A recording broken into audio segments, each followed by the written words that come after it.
Wow, that word perfect. And in all my years of education, it has always been in the forefront of the way that I approach the classroom, that word perfect. Is there such thing as a perfect student, or do we truly need to challenge the notion of what perfection is in education? We're going to talk about that today with a very special guest on today's Making Learning Addictive.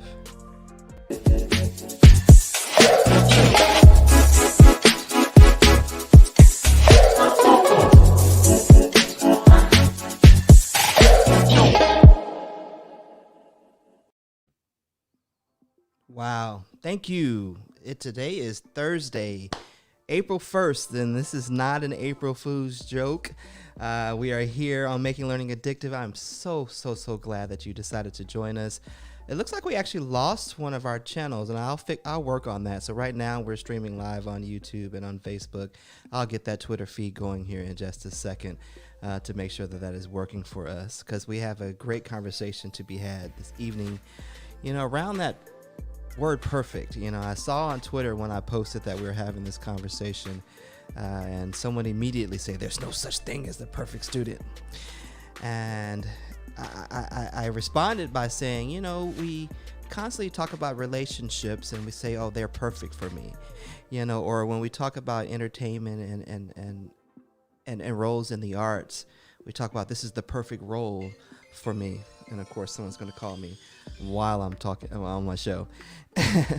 And then, there's certain ways where we allow the word perfect to fit, but we never change the way we do school in order to make it perfect for our students. Well, tonight we're going to talk a little bit about that. And we're going to be speaking with the doctor himself, Kevin Leichtman. What's going on, man? Hey, it's so nice to be here. Thank you so much for having me. All right, I'm gonna bring you on, and then I'm gonna read your bio, because I like to see people's reaction when their bio is actually read. But ladies and gentlemen, Kevin is the co-founder of TLC Educate and director of Academic Mindset. He has authored Teacher's Guide to the Mental Edge, and most recently, The Perfect 10. He's taught 7th through 12th grade ELA, and he received his PhD from Florida Atlantic University, studying, guess what? Burnout, equity, and mindset. Ladies and gentlemen, please welcome. Thank you so much for having me. I forgot to give you your applause. There you go. Thank you. How are you? What's going on? Oh, I'm fantastic. It's a beautiful but snowy night in Ohio. So, Whoa. Snow? Can you believe that? That's like the Mother Nature's April Fool's joke on me.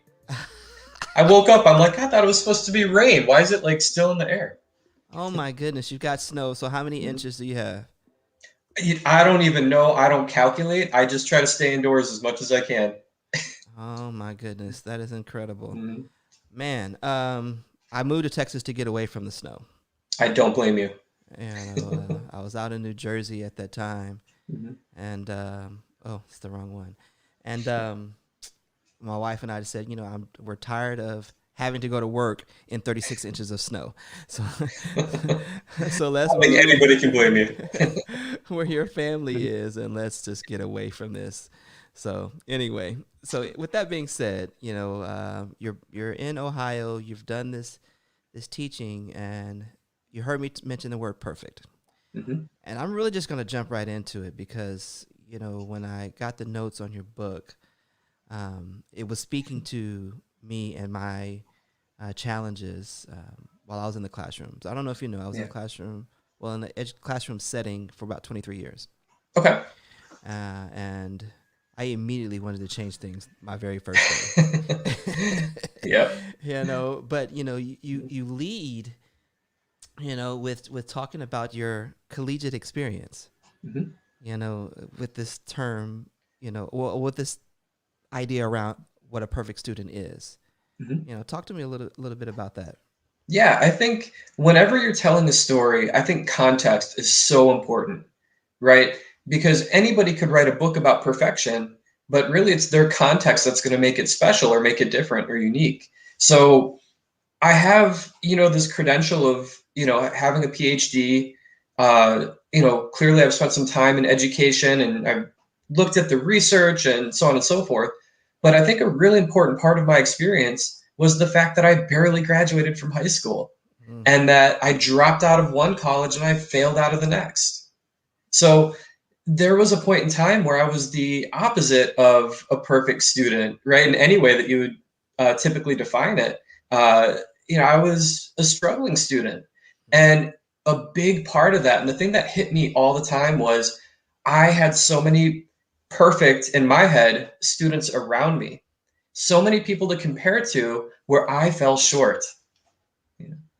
So, So yeah, go ahead. no, no, I was gonna say, so right there, I have 4 kids, Hmm. and I have a daughter who's currently in college, Hmm. and she would say one of the greatest distractions in her educational career while she was in high school was the comparison to other students. Hmm. And it dealt with the the idea that someone was always trying to make her perfect. Yeah. So is comparison a part of the issue as well? Absolutely. Comparison is a dream killer, right? Mm. Because whatever you have, whatever your strengths are, you lose those in considering who might be stronger at something else or something that might be a weakness for you. So I know for me as a student, I was not very good at taking notes in a structured way, Uh, right? So mm. I could glance at the people next to me and there was like a visible cue that I didn't stack up to them. I didn't compare favorably to these kids that had 8-page notes when I had two doodles and a joke that I wrote down. Right. So I'm like, that must mean I'm a bad student, and that's how I converted it in my head. I was Mm. like, I don't look like them and I don't act like them, and they all have straight A's.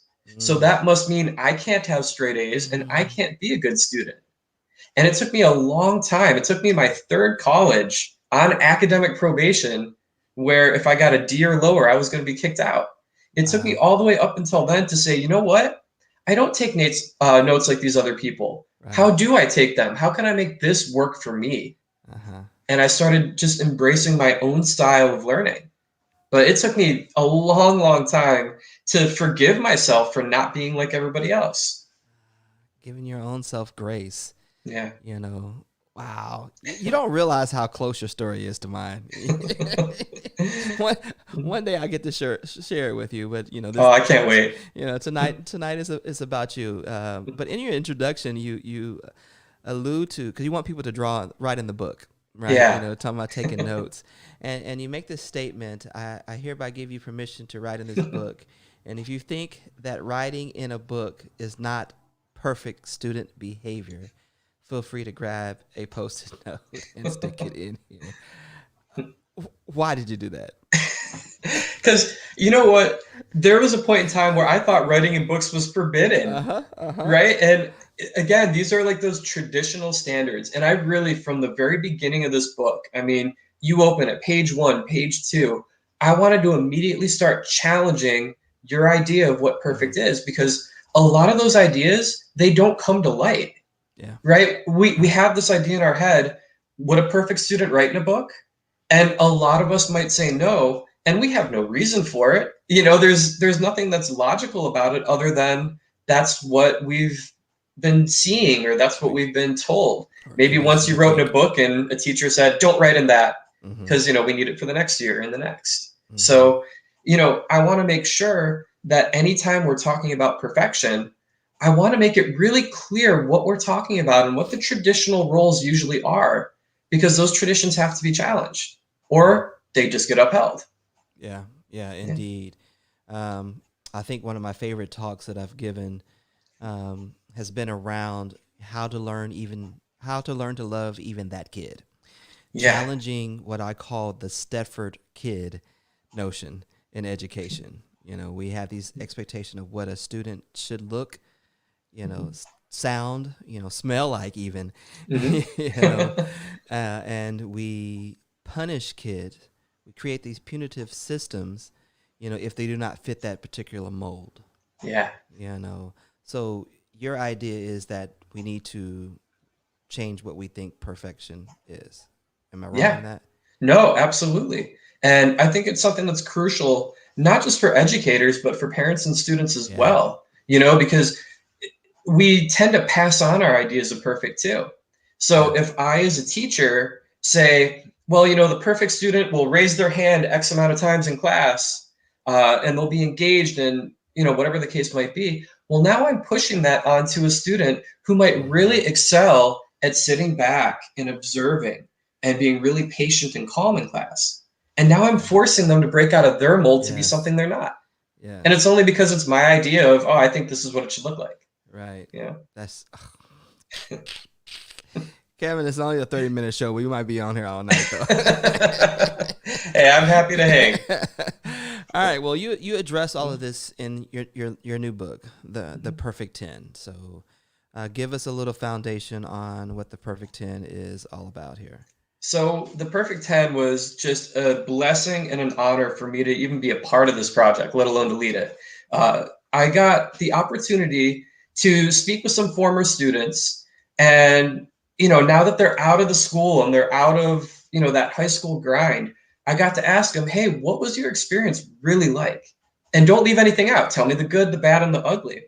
And we started having conversations, and those conversations led to me talking to Sarah Thomas, who Uh, is the you know her, right? Everybody oh knows yeah, her. She's amazing, I love Sarah. and yeah. So she's the CEO of EduMatch Publishing, and I ran this idea by her that I have a voice in this too because perfection really hurt my identity, but my students also have a very important voice, and I would like to create some kind of platform where that voice can be shared.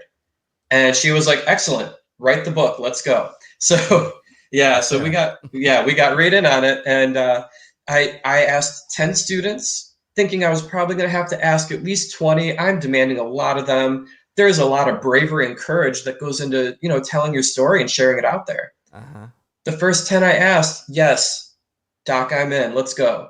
So I was blown away. And I was even talking to them about it, and they're like, how often do we get to share our voice like this? How many opportunities do we get in a school setting to really talk about our experience? So I was just so thrilled that they were on board and they were into it. So we did interviews, we went back and forth. I wrote the chapters, and then I share it back and forth with them. They'd edit it, put in their own spin, and it was just such an awesome project to be a part of, to see these 10 students and how brave they were. Like, let me get the real truth about my experience out. And none of them held back. They were perfect, if I may say. There is nothing like providing a platform and giving students an authentic audience, Yeah. to speak their minds and their voices and their ideas. That they've been thirsting for that since the moment they stepped into a classroom, Yep. and we've fallen in traditions, or the way that we think schools should actually run. Regardless of who's demanding to do what, and we lose that spark. We lose Yeah. that understanding that that's what they wanted. And then here's what cracks me up about it all.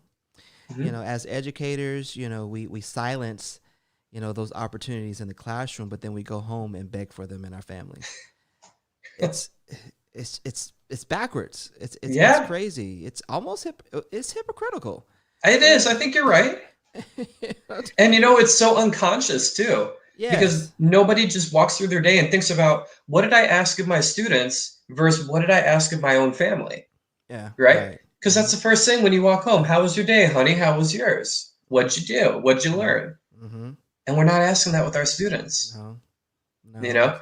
You got to get right to page 42 because the next thing in line in the scope and sequence.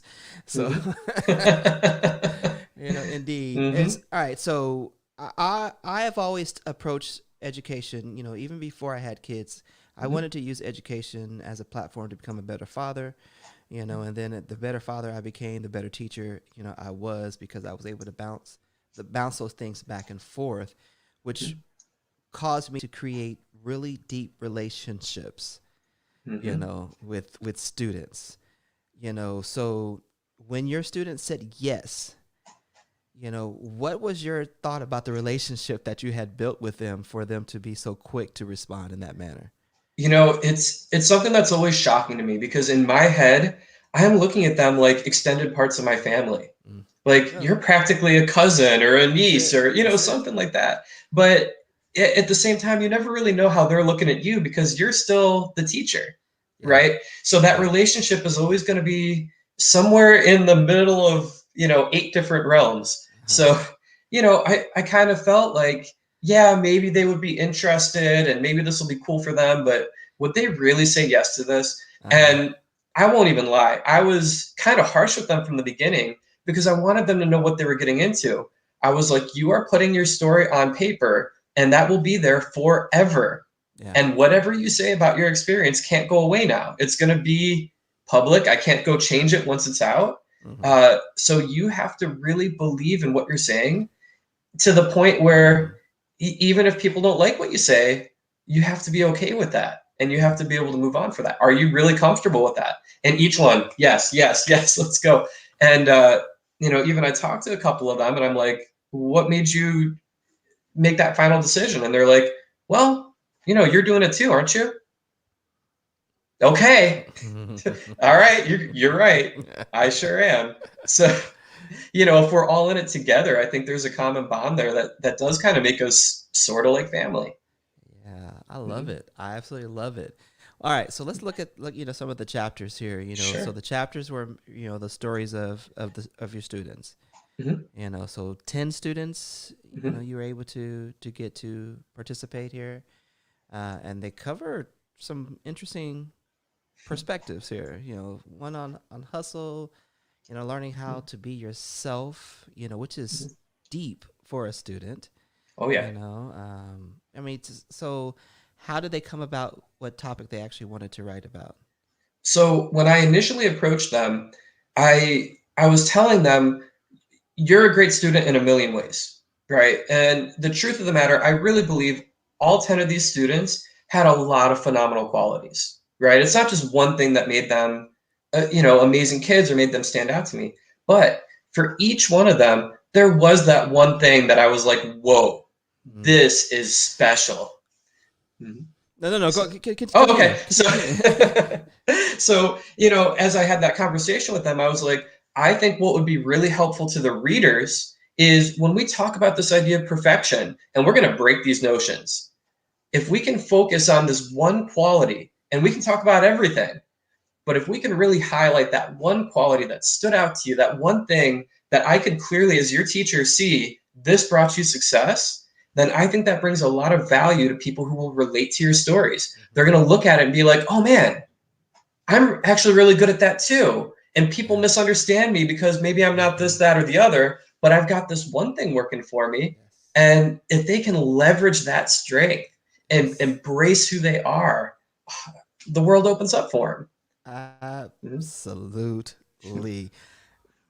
I was pointing because yes, you're right on point about that. Mhm. It's about creating that one perfect moment. To get them to see themselves. In that manner. Yeah. But they have so much going on. Hmm. You mentioned culturally responsive teaching, and Hmm. culturally responsive teaching requires you. I don't care what anybody says. Requires you to forget any preconceived notions of what a student is, and 100%. and to really dive into who they are, where they are, Hmm. and provide what they need, how they need it, when they need it. So by providing those moments, you did exactly. I'm super excited because you don't see this. So, Yeah. I had two conversations today with teachers. Hmm. My both of my boys had issues in English today. Oh no. At the same day, always. the same day. And here's the thing, um, I I don't push perfection, Hmm. in the eyes of what other people think, Yeah. on my kids. But what I do push for them is to find your magic in that moment and create just that opportunity for you to just take off. And here it is, these two teachers, though they had something negative, in my kids' eyes to say in regards Hmm. to their performance, each one of them took the time to say, hey, I know this is not them. Hmm. What is it that I can actually do to ensure that this never happens again? And it Hmm. took, for me, I was delighted. I didn't get upset with my kids. I didn't, Yeah. at all. I Mhm. brought both of them in on those conversations, and I thanked them publicly, in Mhm. front of my kids. Thank you Mhm. for taking the time to be a spark for them, to care enough about them, because now they're going to go care about themselves. Yes. That's so perfect. That's awesome. I love when teachers do something like that, where it's like, you know what? I recognize the strength in you. Now Yes. let's talk about what we can do to just fine tune it, make it even better. Yeah. Mhm. Got it. Got it. All right. So let's see here. So what's the age range of the kids? So all of them are recently graduated. So the range is like 19 to the oldest one's 23 now. Oh my gosh, I'm getting old. You start marking your own age by like your student's Yeah, age, right? exactly, Like, wait a exactly. minute, they're driving cars, you know. So do you view this as, those letters, that we always love receiving when the kids leave your classroom and write back to you and talk about how influential you were on their lives? Do you kind of view this project in that manner? It's something so much more and so special. I mean, this wasn't like them just writing me something like, hey, Lightman, miss you, hope all is well. We actually got to partner on this project. And I mean, when I tell you, I believe in this as a partnership to the point where they're getting paid for every book sale as well. They Wow. are partners in this project. Cool, cool, cool, cool. They're in it with me. So this is like, imagine transferring your teachers, or I'm sorry, your students to your colleagues. Yeah. That's almost more what it feels like. Like we did something together and I'm proud of this work. I think it's awesome, and they're what makes it awesome. Yeah. So to me, I mean, I've got, a whole binder full of those letters. Those feel good, but this is something, man, Yeah. this is professional, and they provided it. So, man, what more can you ask for as a teacher? Well, this really falls in line with what we talk about on making learning addictive, because what you've done is you've created a passion within these students, um, to where they care about this topic or learning for learning's sake, not for any brownie points or not, to achieve a certain mark, but you Yeah. gave them authentic voice. You heard what they had to say, but not only heard it, you put it out in public, so that someone else could hear it as well and potentially change, the way they do school, or Yeah. the way they do learning, in itself, because it goes on both ends, and that is powerful. I commend you 1,000%. And I'll tell For you too, I don't want to take all the credit for even that because a lot of that came from my students. Like, I want to impact these high schoolers coming up, these middle schoolers coming up, because I know how some of these situations affected me. yeah, And, they wanted to bridge that gap for other people. yeah. So it was just so fortuitous. Yeah, well, I want to tell you this though. You mentioned grace in the very beginning, but you also have to mention credit, because Mhm. it does take a teacher who cares to listen. Thank you. You're right. They did this. Thank You're you. right. They did the work, but you listened, and and you amplified the voice, Hmm. and not many people do that, at Yeah. all. I So, appreciate that. And I hope a lot more teachers and parents, take that cue and they start doing it too. Because I think there are a lot of teachers that want to do things like this. And it doesn't yeah, have to be, grand scale, like publish a book. But there are so many ways to provide a place for students' voice to be heard, understood, valued. hmm, And we need to create those spaces in any way we possibly can. yeah, That's what changes education.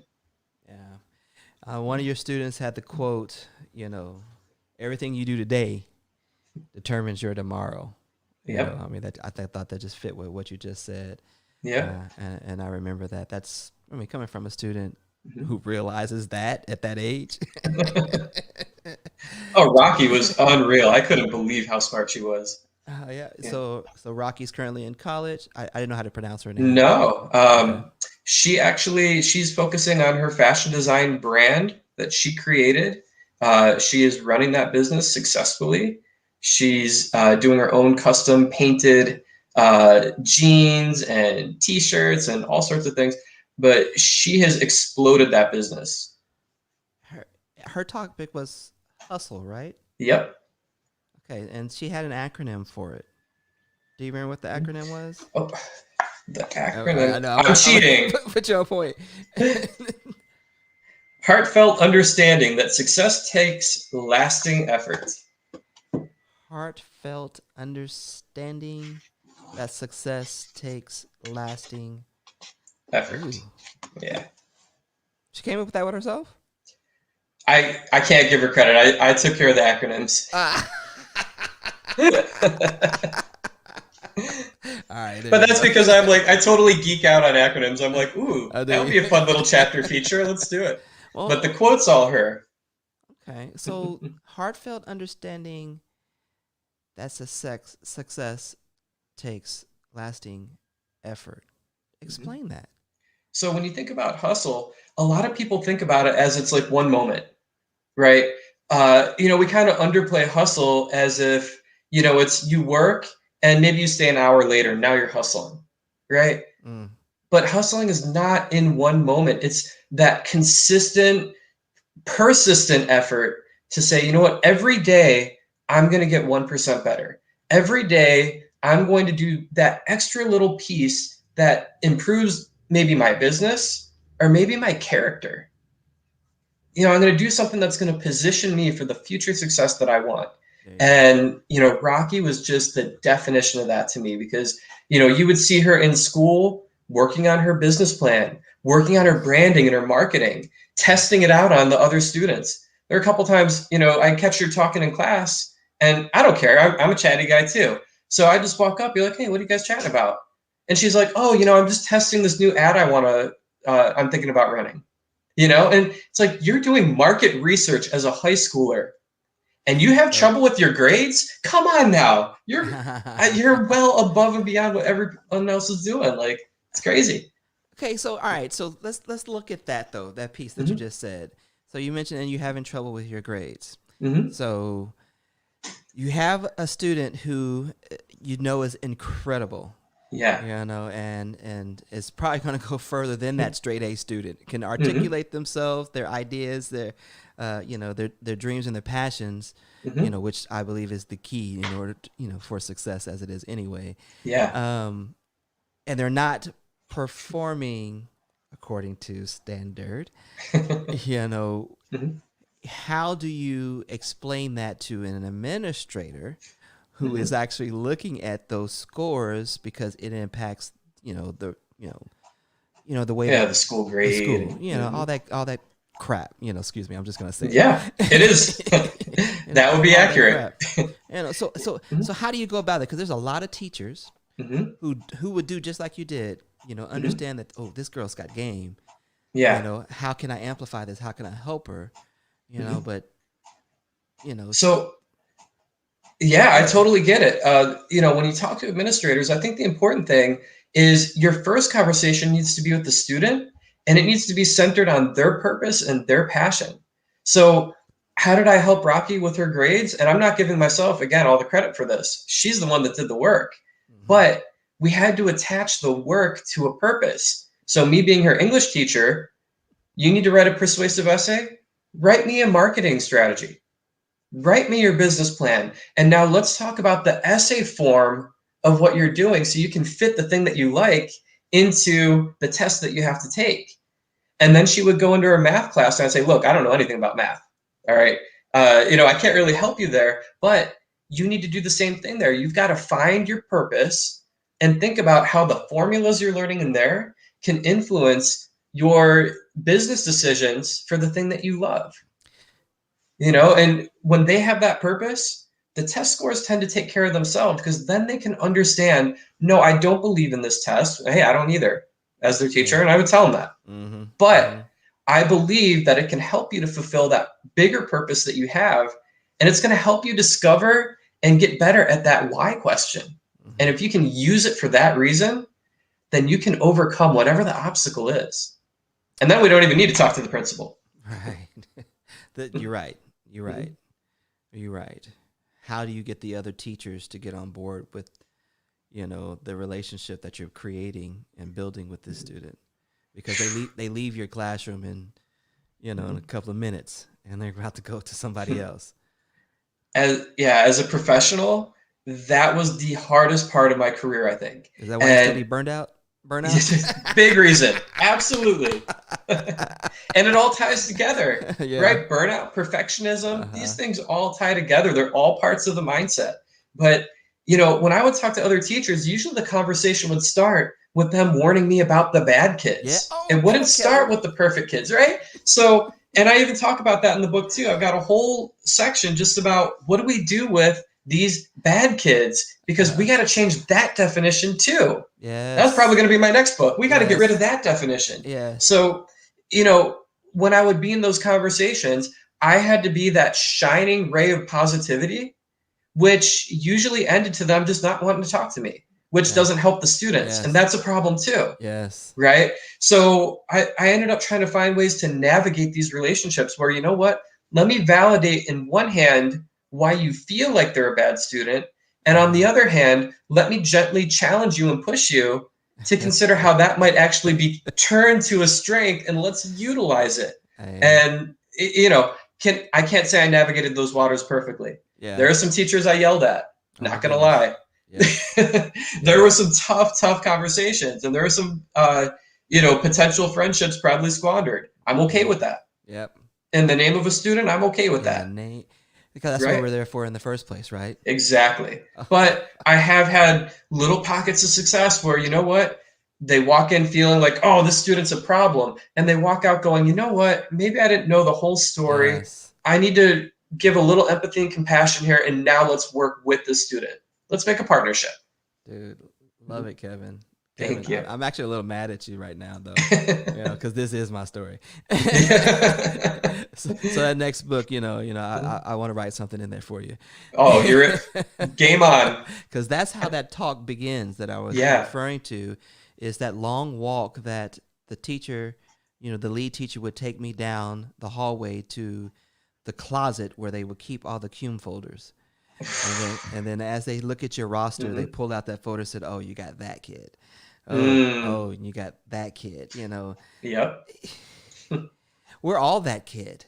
Yeah. In some sort of way, So how can I help you learn to love even that kid? That's where the talk comes. Yeah. That's how it began. So you're speaking my language. I think, like I said, the book, when you approach me with it, fits perfectly with it to what we talk about here, on this show. I haven't read the whole thing, but I think what I'm going to be doing this weekend is completing this book. And what I would like to do is also try to get this into the hands of some other teachers.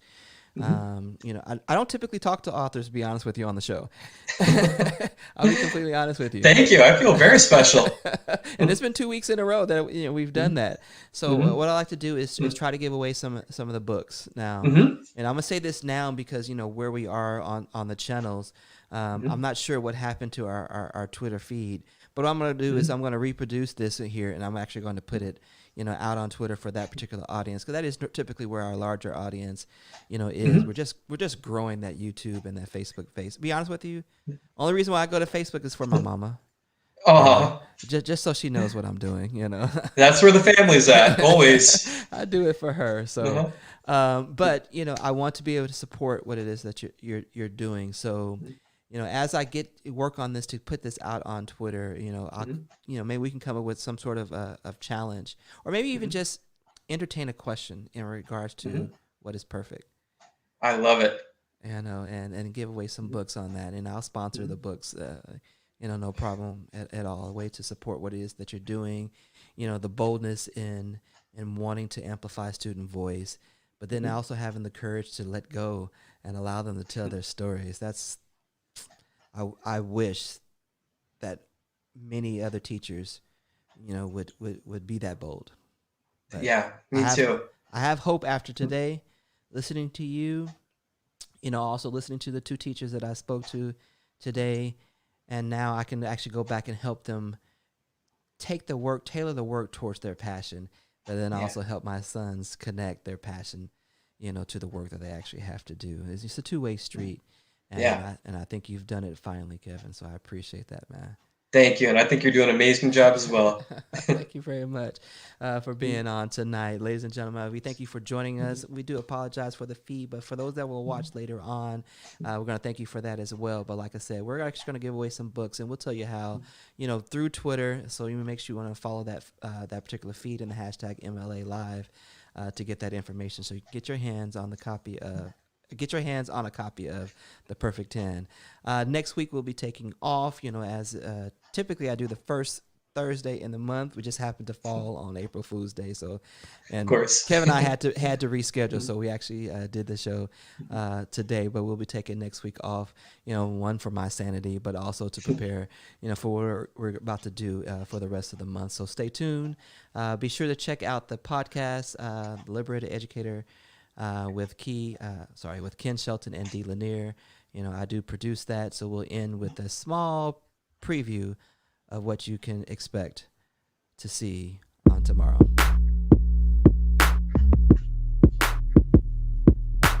Look at D, dude. Come on, man. I'm gonna put this in the recording. Big I can't believe those speeds, man. Look at that. Especially that upload speed. That's just like. This guy's upload speed is 2 times the amount of my download speed. So you know what that is right there? That's the equivalent of D.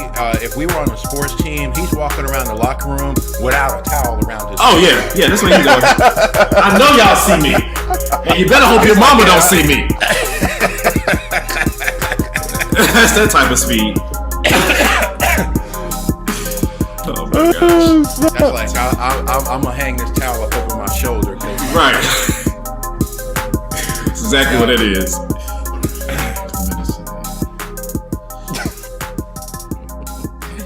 Yeah, special guest Michael Bonner joins tomorrow's episode of the Liberated Educator podcast. Be sure to check that out, and we will see you next week on Making Learning Addictive.